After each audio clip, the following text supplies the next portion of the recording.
And now I'm happy to introduce Nicholas Payne, our keynote speaker for this morning. Would you please enter the scene? You are the director of the Opera Europa, and you're going to talk to us about some digitalization and about the platforms, the digital platform, what can they use for it. Welcome to Helsingborg and to Svensk Scenkonsts. Thank you. The word is yours.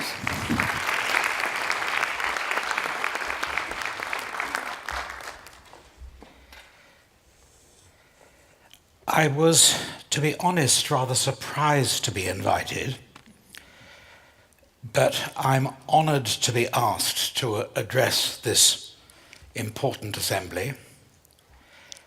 And now that I see you all in this magnificent theatre, I'm really rather overawed about the whole prospect. You will understand that I'm English.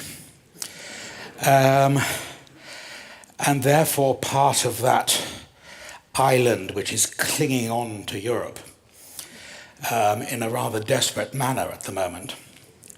But I was at least comforted when I arrived here last night that at least here in Sweden you maintain your own currency. So I felt a little at home. My other being out of place is that I come from the world of opera, and I saw from your initial presentation that you represent music, dance and theater, but no mention of opera.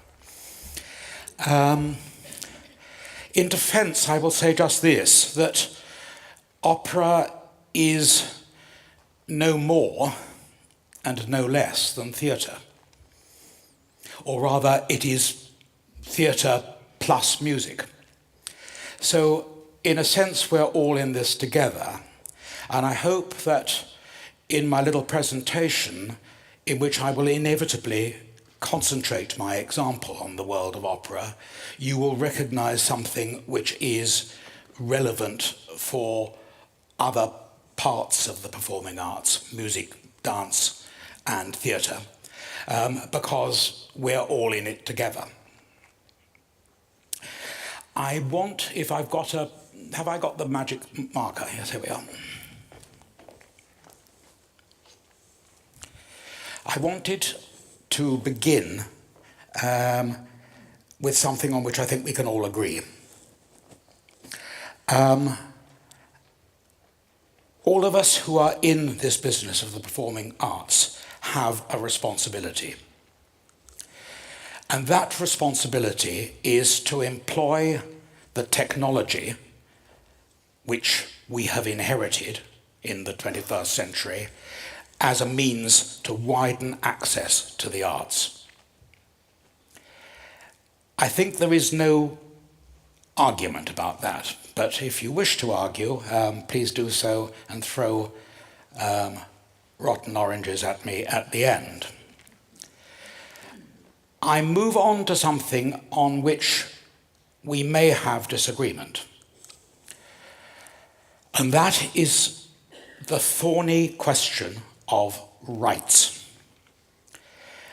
which is at the heart of the whole business of platforms to promote the arts. And it comes in form of a paradox. How can the interests arising from authorship be fulfilled and protected in a digital world? Stop. Without impeding other rights to free participation in the cultural life and enjoyment of the arts. Both sides of that sentence are enshrined in the European Union Charter. And I think that taken separately, we would agree, I hope, that they are both valid. But of course, they are also in conflict. If you are an artist, or if you represent a group of artists, you will want those rights to be honoured and paid for. At the same time, as a manager, you will want to make sure that the work of those artists reaches the widest possible audience. And there is, to go back to my first slide, a responsibility which we jointly share to make that happen. A little bit about my organisation, because it probably has something in common with yours, except that it confines itself to opera and it operates across Europe and, as you will see, a little bit beyond Europe. We are the professional association for opera companies and festivals in Europe. We currently have 170 members. And to put that into context, I would say that when I started in this job, and I was appointed the first director of Opera Europa almost exactly 14 years ago, we had 38 members. So over the past 14 years, we have increased our membership more than fourfold. And we represent companies from 40 or more different countries, which will make it clear to you that we go beyond the European Union. And although our heart is in Europe, we certainly take a pretty wide view of Europe to include Russia and Ukraine and Georgia and Israel, even Oman. We have just got our first member from Australia, that outpost of Europe. So that's Opera Europa. 3 or more years ago, we came up with this idea of the opera platform.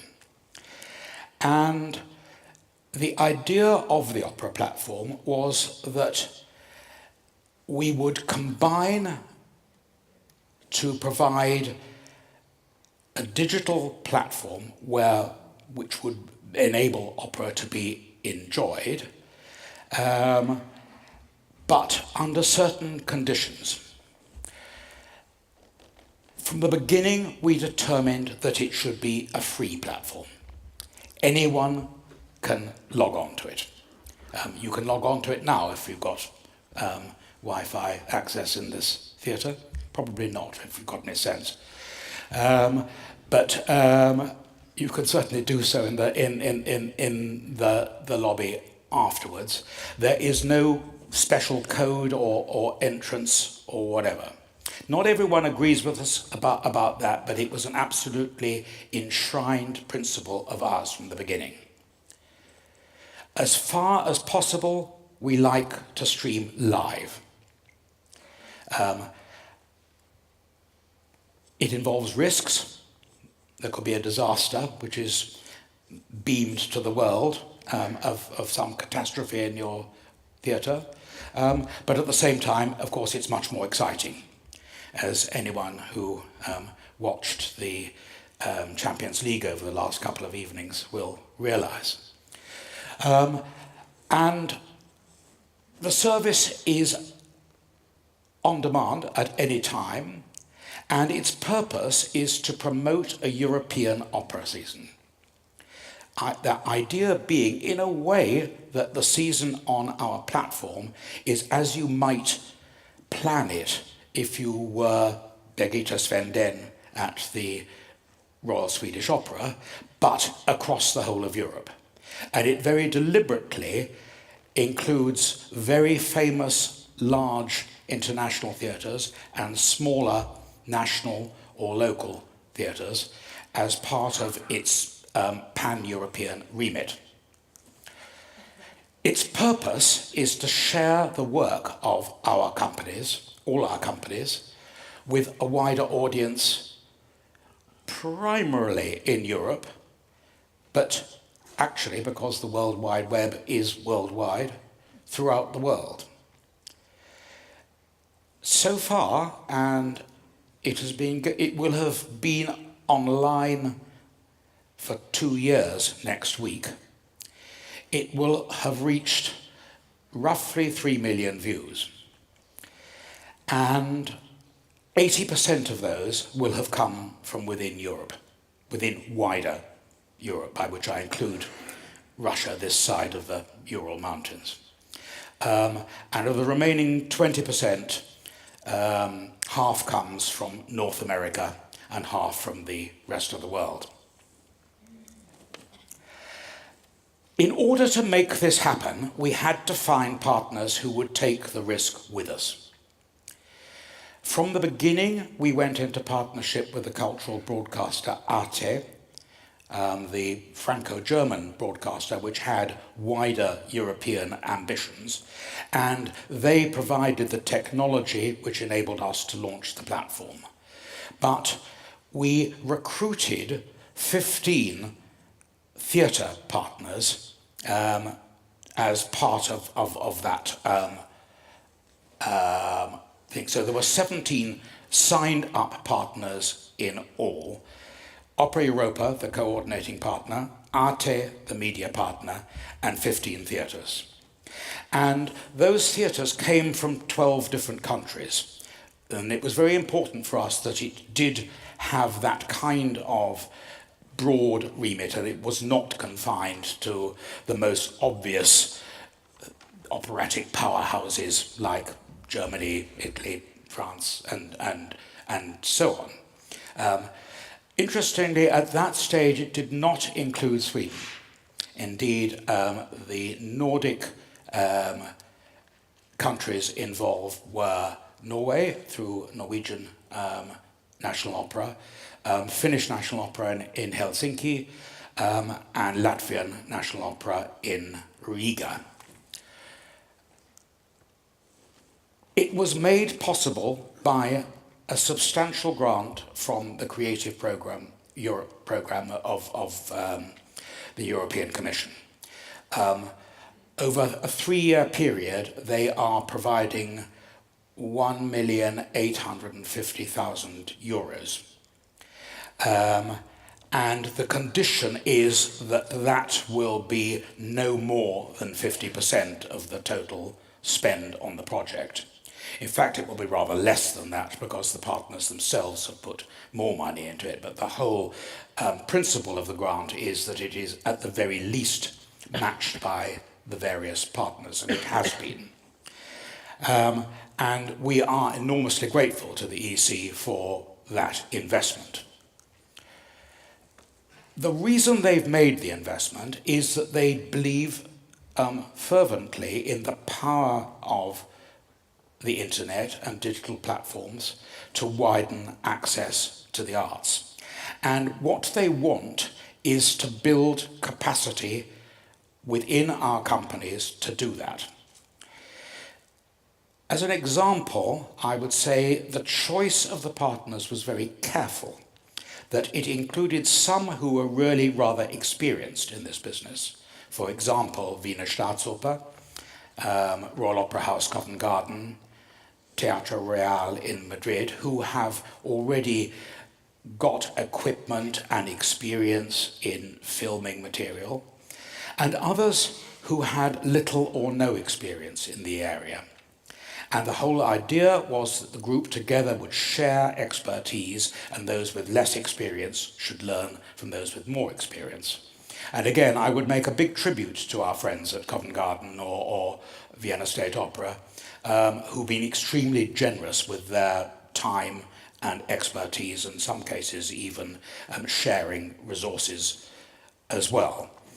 But for me, the most thrilling thing about it has not been what we've got from Covent Garden and Vienna State Opera, but the fact that for the first time we've Teatro Regio in Torino were going online, that the Komische Oper in Berlin, for their first project, filmed live the first night of Barry Kosky's production of Eugene Onegin. They'd never done this before. Polish National Opera were involved in filming live a Polish opera which is never seen outside Poland and which went round the world. And to get back to how I began, one of the purposes of this money, the investment from the EC, is the acquisition of rights from artists to enable the material to be shared via the internet. Because it is an absolute condition of us putting it on the platform that those rights are cleared.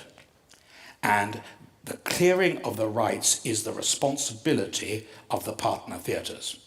We, of course, try to help, but they have to assure us that all rights are cleared before anything can be put up on the platform by Arte.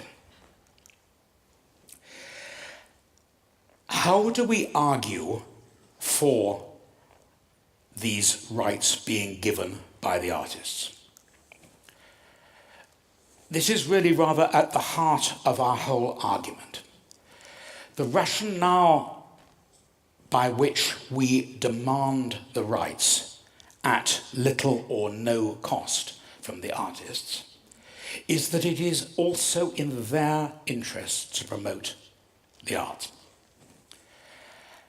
And this was a word that I learnt from Tom Remloff when he was chief executive in Oslo. The most important aspect of it is to legitimize what you're doing. It is not difficult to argue with those who already love opera or theatre or dance that state money should be put towards maintaining a fine theatre or concert hall or opera house. Of course, those of us who love it think that it's a very good way for our taxes to be spent. Because it means that we can go to the opera for a fraction of the real cost of going to the opera. It's in our interests. It's almost in our interest to be ill, so we can make use of national health care. But for those who don't love it, why should their money be put towards that when there are so many other things deserving of state support? And it's legitimizing what we do to the wider voting public that what is the most important aspect of it. Because, thankfully, we live in a democracy, but democracy means voting for people who represent you, and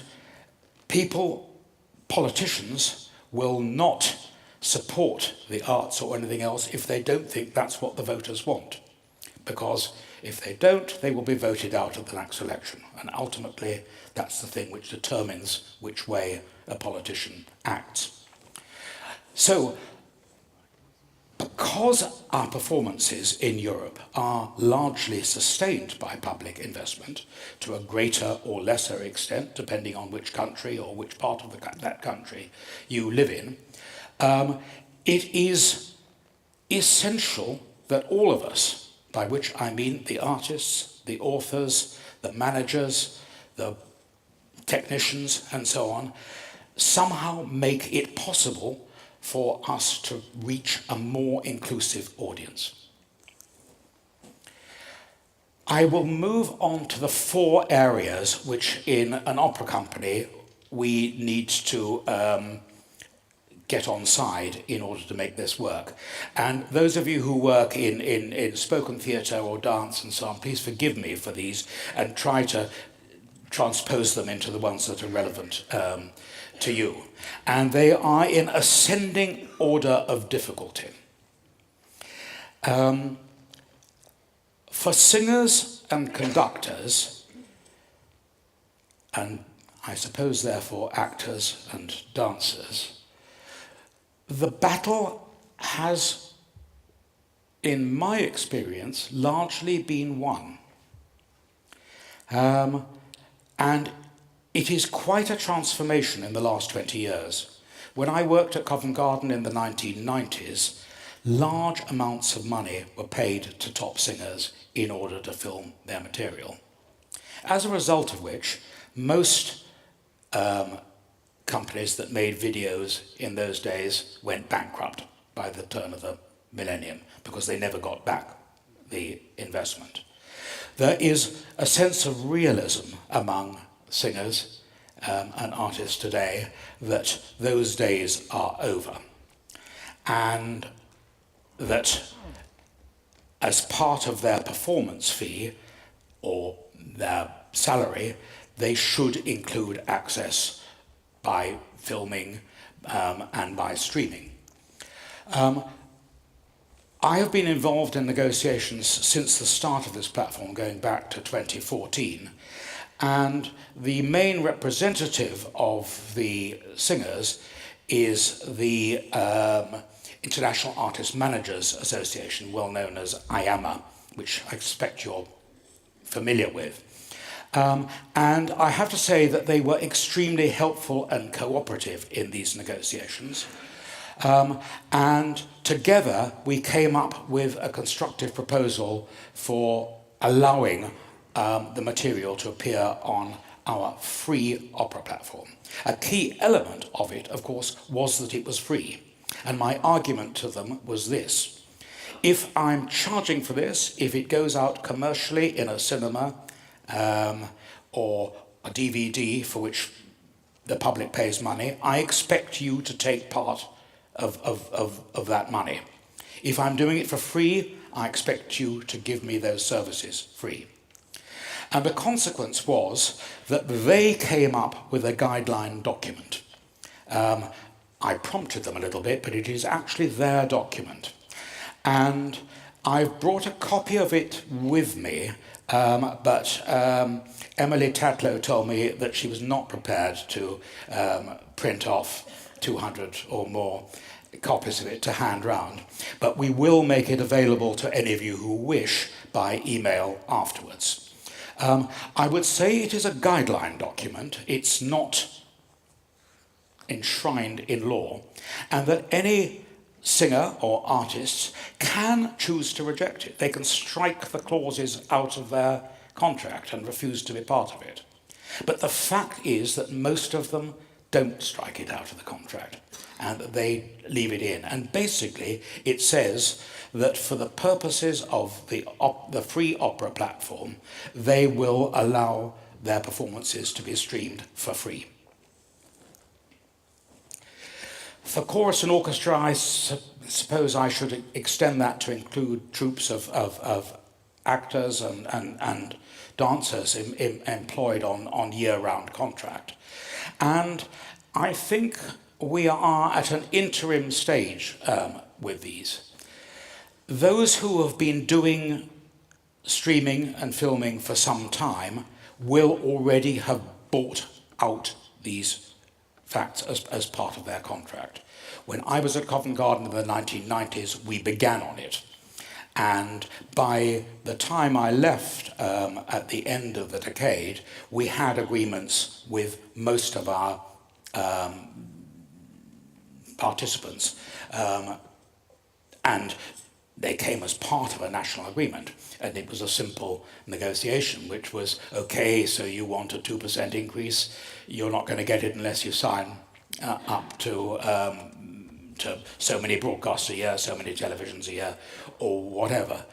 And I think those who do it regularly will have done that. And those who are thinking of doing it regularly had certainly better think of writing it into those agreements. If you do it less regularly, however, it may well be better to agree fixed payments ad hoc. If you're doing one stream a year, do you want to give everyone a salary increase which you can't afford? It might be better to give them a modest payment every time it happens. So I think there are different ways of doing it which will reflect on different levels of companies. But the important thing for the purpose of the platform has been an understanding from all our theatre partners that they are investing in the future capacity. And I give you two examples from my own country. We have two UK partners. One is Covent Garden, which was very experienced in this field and has its already in-house agreements. The other was Welsh National Opera, which had no experience whatsoever in this field and did not have in-house agreements. I advised them to use part of the EC money to buy out these things in their house agreements with chorus and orchestra. Thirdly, what I've called production teams, by which I mean freelance directors, designers, choreographers, who not unreasonably think that they are living in a marketplace where they don't quite know where the next job is coming from. They might make a lot of money if they get a big musical which transfers to Broadway, and they will certainly have made sure that their agent puts them on a percentage so that they benefit from that. Or they may get a small amount of money when they agree to do a fringe theatre production in a small venue. But understandably, they like to think that they do have intellectual property rights in the work which they've created, and they should be rewarded. Again, the best solution is to write that into the original contract. But it could be that a director or choreographer with a bit of a reputation will be very wary of doing that and will only agree to a buyout if you double his fee. In which case you might prefer to come up with a smaller one-off payment to recognize that it is non-commercial activity. Certainly as part of our scheme, payments have been made to directors, designers and choreographers, but they are smallish payments, and they do recognize, and most of these directors recognize, that it is also in their interest for their work to reach a wider audience. Easily the trickiest is author rights, and that is for the very good reason that an author's work does have rights. And I think the most important thing from our point of view of our negotiations has been to recognize that those rights do exist. And we cannot, without their permission, simply exploit them in another medium. We have to reach an agreement with them. Some of them are absolutely delighted that their work is being seen more widely. It is actually a fantastic piece of promotion for a new opera or a new play if it is seen by a wide audience, because it could well, if it's any good, lead to another production. Others are very jealous of them and they ask prohibitive fees. I believe, and so do some publishers and editors, that the time will come when the clause is automatically written into commissioning contracts. So much for the initial commission, so much performance rights in the theatre, so much for filming commercially, so much, not very much, for free streaming, and that will be part of the commission that people sign up to. But we are in an early stage of that, and most contracts, well, a majority of contracts don't include that. In which case, and for works which already exist, we need to agree guidelines for fixed payments. And as you may imagine, this has been the hardest thing to agree with a group of publishers, particularly German and Swedish publishers, if I may say so, who are formidable in their ability to fight for their authors, and are to be commended for that. I had a very difficult meeting a bit over a year ago in Berlin with a group of 6 of them, which began with us completely at loggerheads. We were Theresa May and Jean-Claude Juncker. But after 2 hours, we at least agreed that we were on a common purpose to make the material available more widely. And what is quite interesting is that since then, we have had both failures and successes.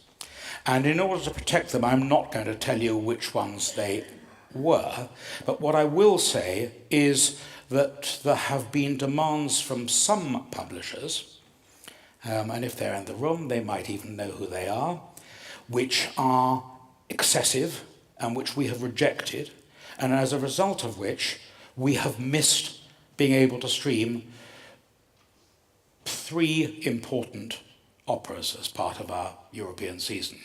And I very much regret that, but I would have regretted it even more if we'd created the precedent of overpaying for them.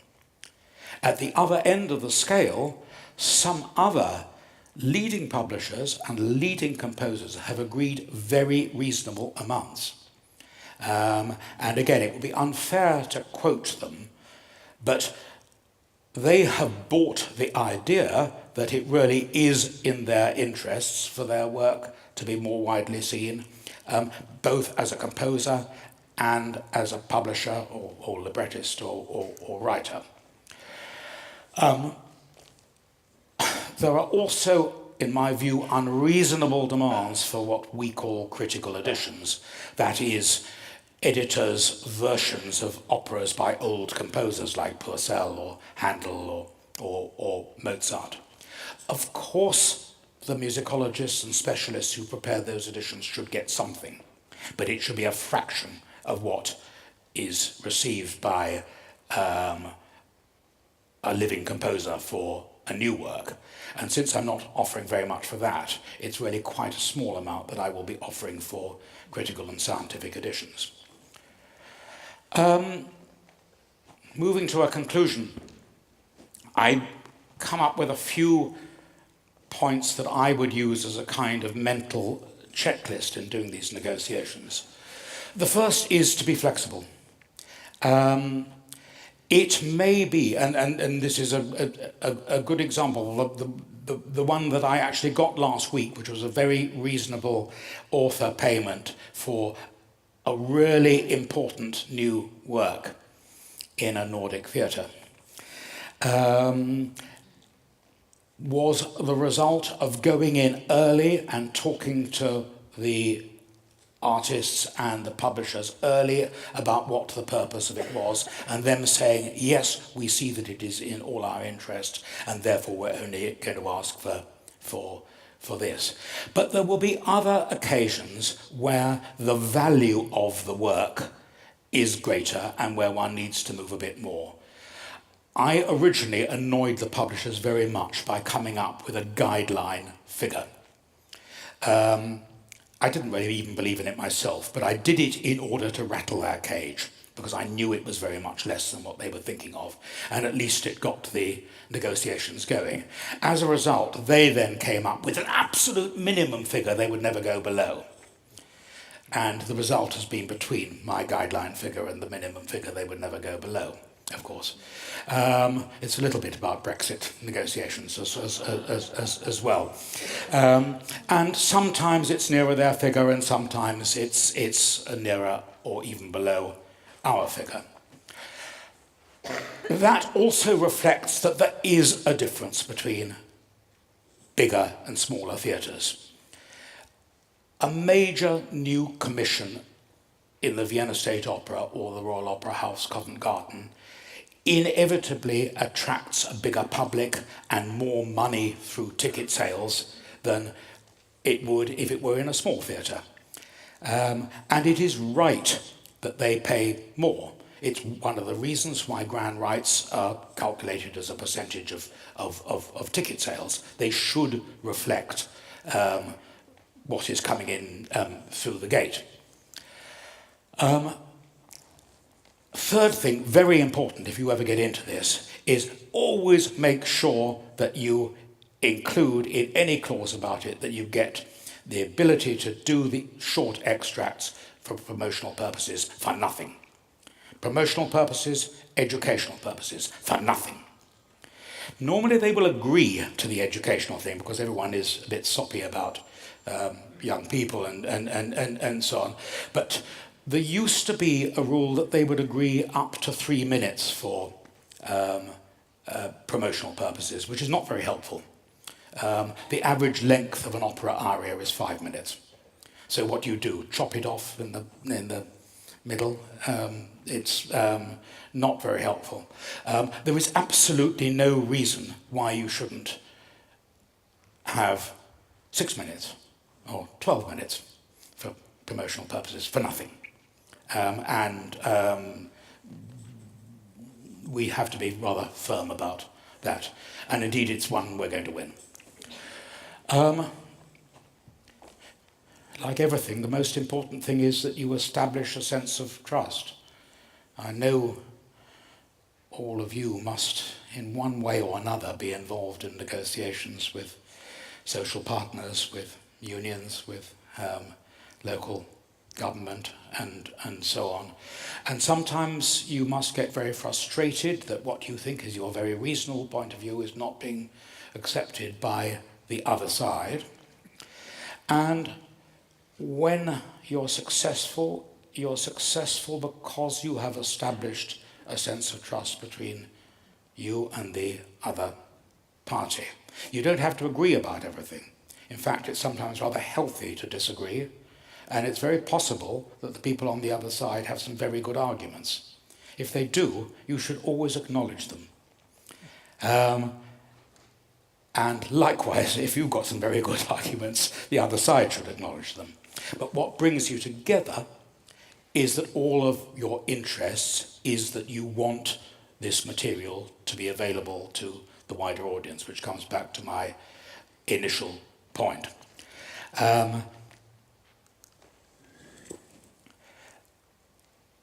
success of the opera platform has led us to wishing to extend and increase the partnership. And I hadn't expected to be able to say this to you today, because I was told we would hear the result of our application to the European Commission's Creative Partnership thing at the end of May.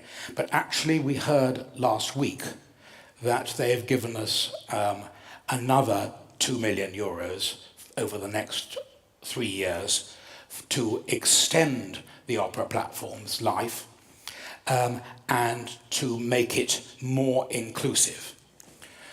It is in effect the second stage of the opera platform, and which finishes this summer, and the second stage will start in the autumn, in time for European Year of Cultural Heritage 2018.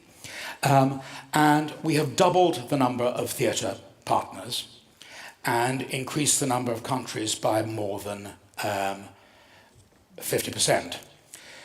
3 of the original partners have dropped out, so actually 18 of them are new. And I'm happy to say this time they do include Sweden. It was one of my big ambitions that we would sweep up those countries that weren't previously involved in it, so that we had a properly European thing. And I'm especially happy to have Royal Swedish Opera, also 2 companies from Czech Republic, and representatives from Hungary and Switzerland and Greece, and even Russia. The new Creative Europe investment I've mentioned, it will be this time slightly under 30%, whereas last time it was just under 50%. And the aim is that by the end of the second 3-year period, we will have moved towards sustainability. And that will come about partly as the partner companies become more expert in doing this, and the ones with little experience will gain that experience from the wider partnership, and partly because we will succeed in negotiating sensible rights agreements.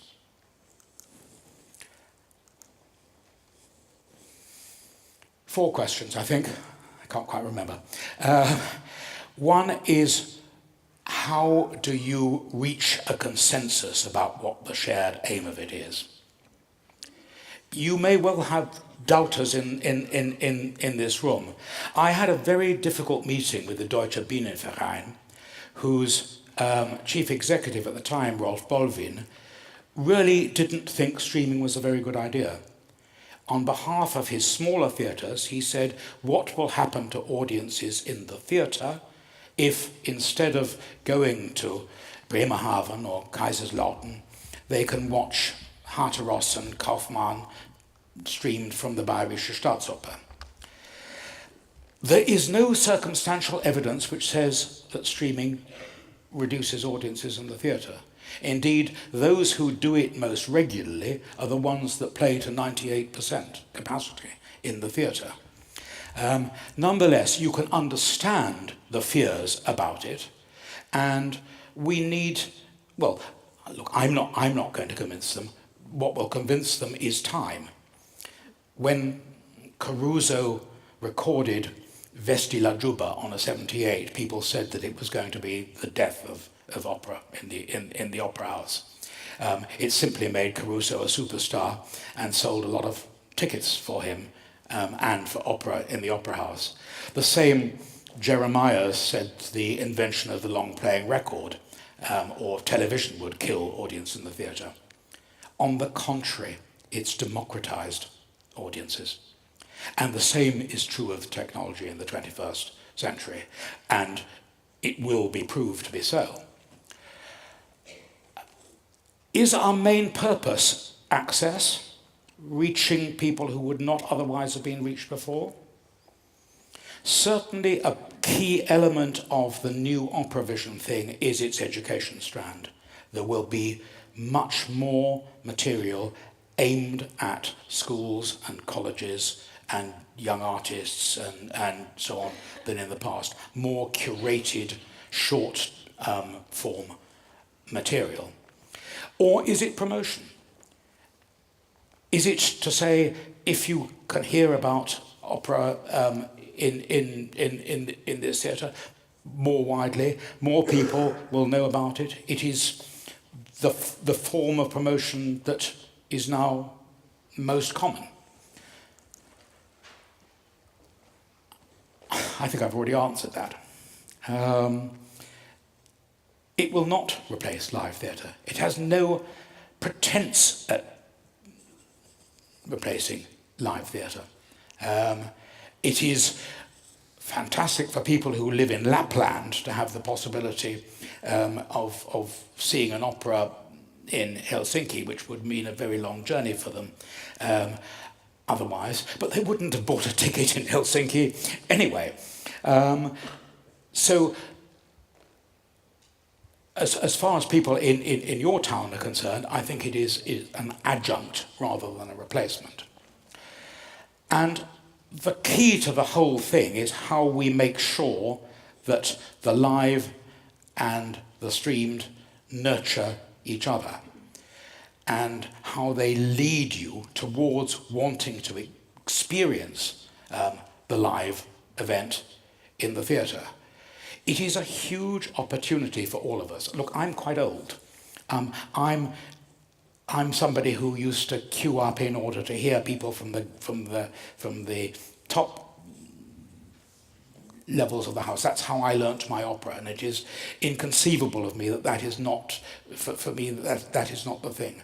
But even I realise that my sons find out about performing arts from their iPads and so on. And if we neglect that, we are neglecting the future generation.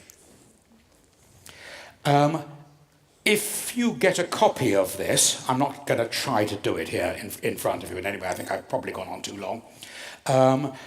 You should be able to link on the link there, which will lead you directly to our opera platform. And live tomorrow night, you will be able to get Ginasteras Bamazzo from Teatro Real in Madrid. And I bet none of you have ever seen that. Thank you very much.